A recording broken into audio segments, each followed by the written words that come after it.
So I'm Cowlitz County Sheriff Mark Nelson. Yesterday morning we responded here to the 400 block of Frederickson Road to a report of a suspicious circumstances with a gentleman that was missing, had gone missing. Had supposedly go on a run, but had not shown up for a meeting that he was scheduled for early that morning. So we began doing a search of the area up into the woods where he commonly ran, and didn't find anything. Of course, we had just initially had a couple of deputies driving roads primarily. After searching for a good part of the day and then into the evening, we used drones. We had searchers out, mostly Cowlitz County searchers at that time, but those searchers were unable to come up with anything last night. So this morning we again went out on put teams out. But about 5 different agencies and search organizations represented, which included canines. We had drones out again this morning, and 25 searchers that were actually out. A little after 9, one of our search teams made a locate and found Mr. Ramirez deceased off the roadway a little ways. Can you describe the conditions he was found in? Is there any suspicion of foul play, or does it appear to be a natural cause? There's no suspicion, and at this point it appears to be natural causes.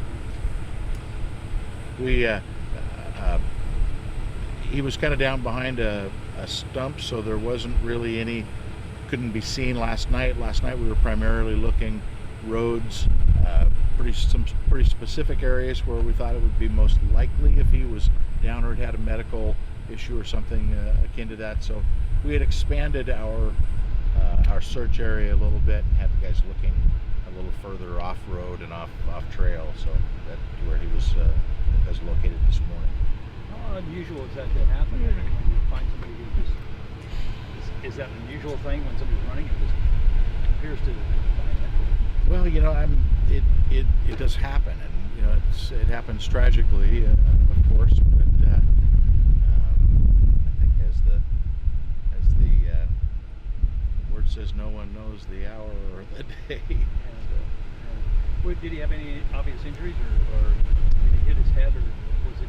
There weren't any obvious injuries. At this point, there's nothing for us to believe that there was anything that had occurred that was not natural. Of course, we'll wait on results back from the coroner, who will do the final determination of cause and manner of death. We've learned he's a much respected member, a longtime member of the Woodland School District. Have you heard from any of those folks at all this year? Haven't. I know that there's been some communication, but other than that, and the basics of sort of what we were doing, we hadn't talked with them much further. As far as history, how often did you understand he ran up in this area? Was he a regular runner? Very frequently, yes. He was a regular runner. Talked to a fellow last night that said that they'd actually seen him run from here up to the rock pit, which is a few miles all uphill, and that there were times when he would do that a couple of times a day. So he was trying to get in shape for hunting season, and that's what our understanding was, that he was a regular runner along these routes. Is there any type of concern for people running in an area like this where it's hard to find, or by yourself? Well, not necessarily. I mean, it's good. I will tell you, it's good to have a cell phone. He did not have his cell phone with him.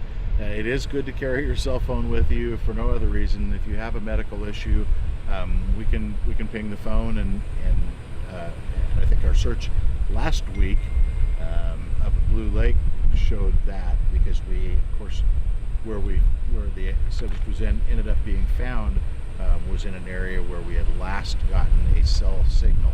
So even though his phone had been dead for a few days, that's where we located him. So that's a good thing if you've got something. It's good to carry your cell phone with you. Other than that,